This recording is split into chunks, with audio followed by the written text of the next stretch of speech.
Salut à tous, bienvenue à Monaco. Aujourd'hui, Grand Prix historique 2026. Ferrari 312 de Jean Alesi, piloté par Jean Alesi ce week-end. Échappement spaghetti. Il n'y a qu'un seul mot pour décrire ça, c'est à l'italienne. Les voitures avec la plus belle ligne à mon goût, construites en 1961 et qu'on appelle donc la série, qui font partie de la série A2. Donc on a de la Ferrari, de la Lotus, de la Maserati. Et là, d'entrée de jeu, paf, comme ça, on arrive direct dans les paddocks avec les Formule 1. Alors on a du 3 litres. Beaucoup sont équipés du V8 Cosworth. Bon, c'est juste une mécanique de dingue. Je vous laisse juste apprécier le son, les plans. On va peut-être pas s'entendre tout le temps, mais là c'est incroyable. Alors c'est des voitures qui ont été construites dans les années et qui ont couru dans les années entre 1960 et 1980.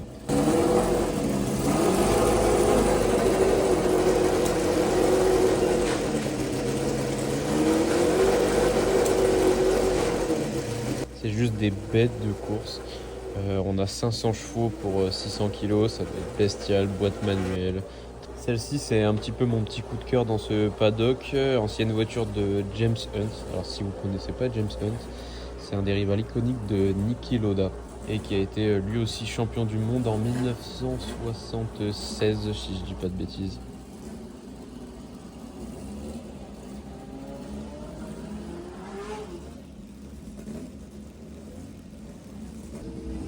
Pas s'éloigner trop de l'iconique. Voilà, on est devant la Ferrari de Gilles Villeneuve, pilote canadien et grand champion. Le Grand Prix historique de Monaco. Alors c'était déjà très réussi les premières années, mais là maintenant c'est des légendes, une mécanique incroyable. John Player spécial, j'adore, je suis fan de cette livrée.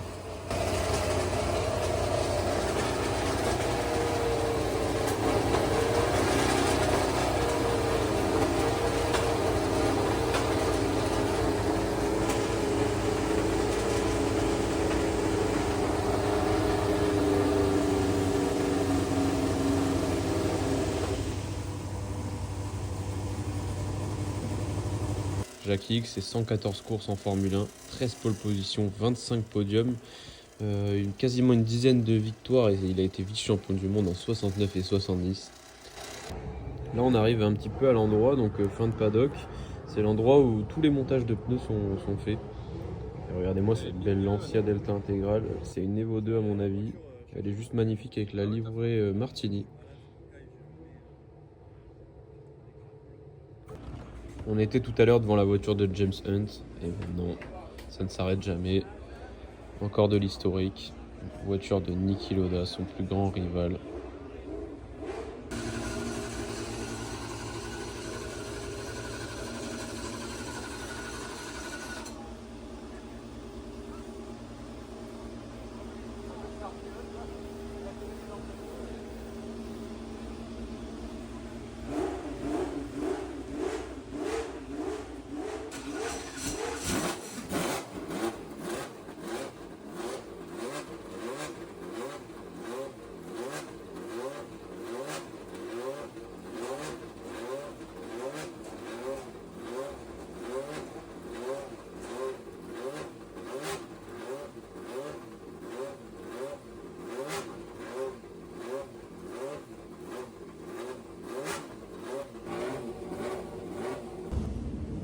Maserati 250F.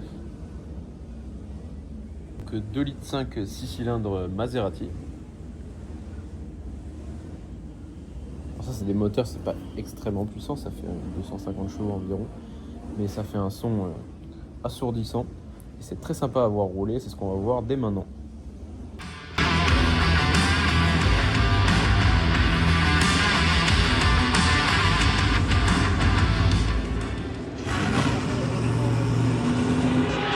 Ferrari 1512, as Fred was just saying, a car with a very special sound, this Ferrari number. Partite in questo momento, partita abbastanza Stewart al via, però riesce a mantenere una posizione di testa, infatti sono le due Lotus che prendono il comando con Colasacco in terza posizione, mentre il gruppo sta scorrendo alla San Devote, quindi gran duello tra le due Lotus, ma c'è il numero 7 Mark Chu, si è portato al comando, bisogna capire chi si è toccato alla prima curva, la San Devote. Vraiment assimiler le fait que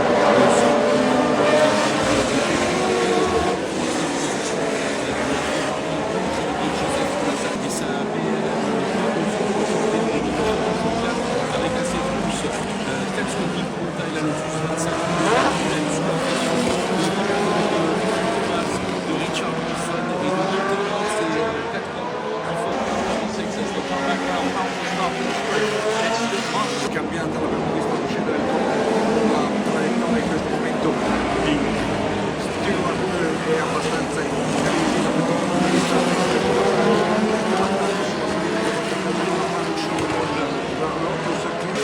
sur les deux voitures qui le précèdent et qui précèdent.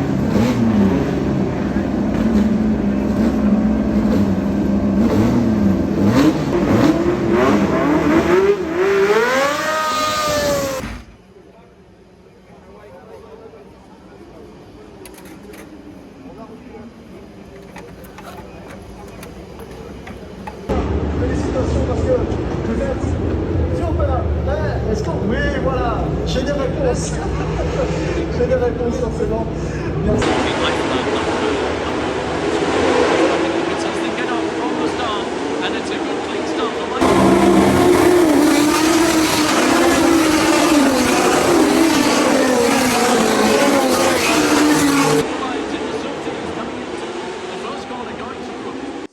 Là, on est sur le virage de Sainte-Dévote, très technique, surtout pendant les départs, là, quand il y a plein de monde et il suffit qu'il y en ait deux de front pour que ça rende le départ très compliqué et il peut y avoir des accrochages à ce niveau-là. Et là, nous, on est en tribune haut, donc on a la chance d'être à côté du S de la piscine, qui est assez technique également.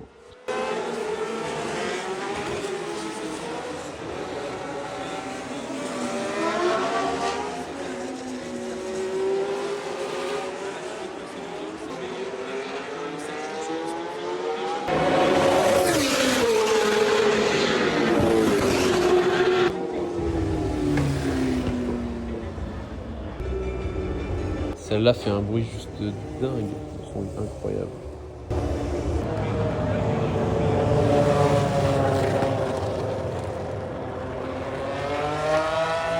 Fin de course, retour dans les paddocks.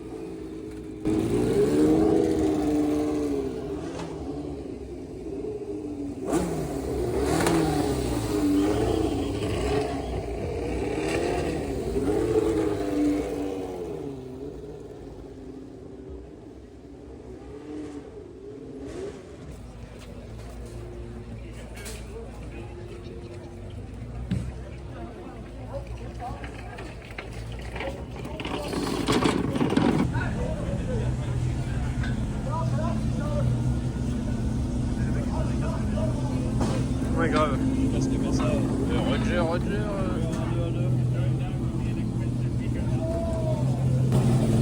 Et là, je vous présente les voitures à moteur avant, série C des années 50. Ça, c'est assez sympa à voir rouler, ça glisse beaucoup.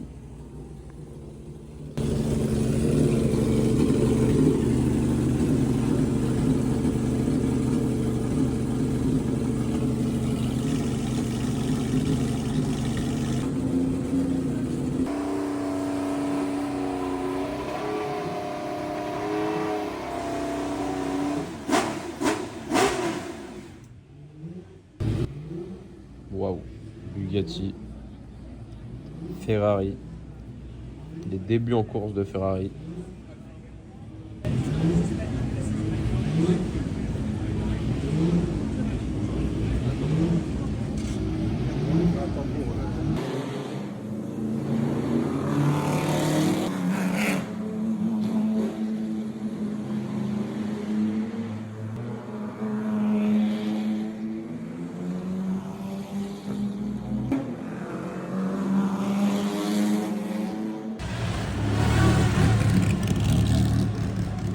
Vous voyez, à Monaco, quand vous remportez une course du Grand Prix historique, on vous remet de façon traditionnelle cette écharpe de laurier.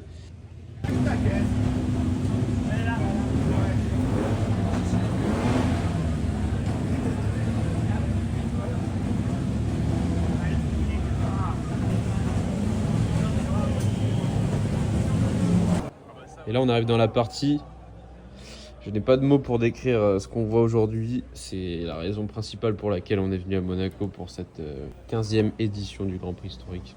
On est devant et on a la chance de pouvoir voir rouler et entendre les Ferrari du programme Corse Clienti. C'est juste dingue de pouvoir assister aux coulisses d'un tel événement.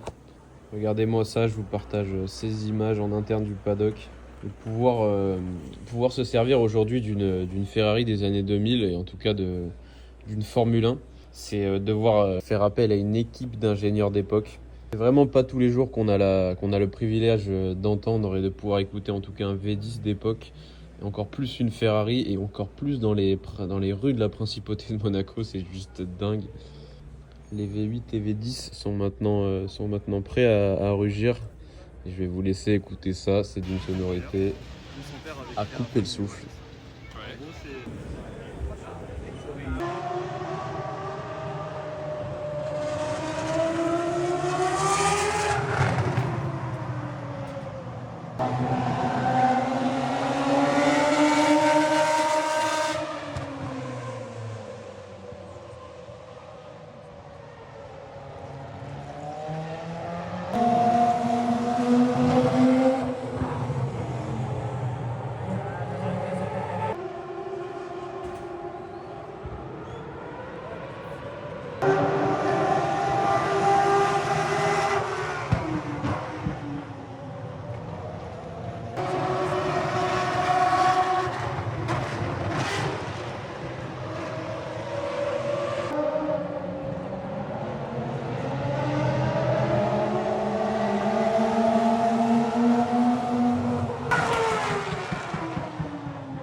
De retour dans les paddocks, après s'en être mis plein les oreilles, donc comme je vous ai montré tout à l'heure, on peut apercevoir d'ailleurs une voiture qui rentre de la course.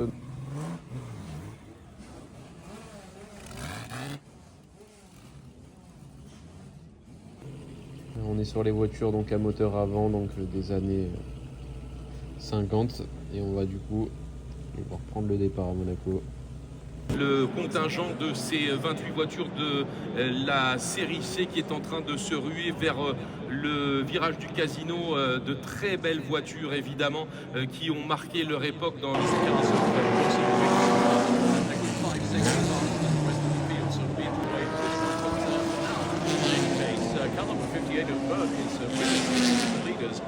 we did see a change of position at the start with Burt slipping past Frank Stifler in the first section. Et on termine la journée avec le départ de la série E, donc le Formule 1 des années 80. Vediamo chi scatterà per primo. Les pilotes auront le droit d'accélérer à fond pour s'élancer vers le virage de Saint-Brévin. Excellente prise de le Coleman Michael Lyons qui conserve l'avantage de sa pole position devant Frédéric Rouvier avec la Tyrrell 10 en deuxième place. Sam Hancock a réussi à maintenir également sa Fittipaldi en troisième position. En revanche, super.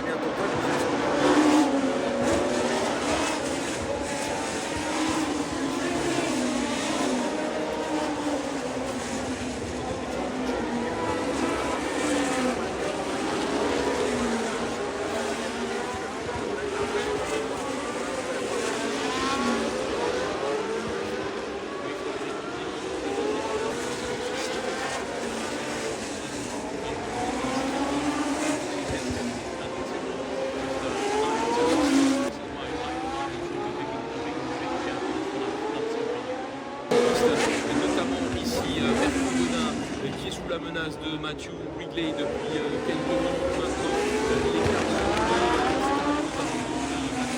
Cette année encore, le Grand Prix de Monaco historique a été une grande réussite.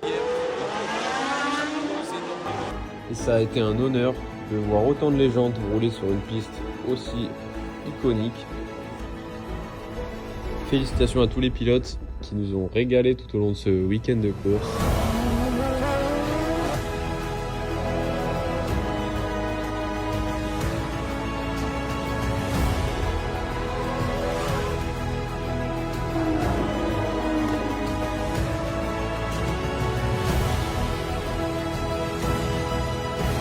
Et félicitations également à l'Automobile Club de Monaco qui nous organise à chaque fois des éditions extraordinaires.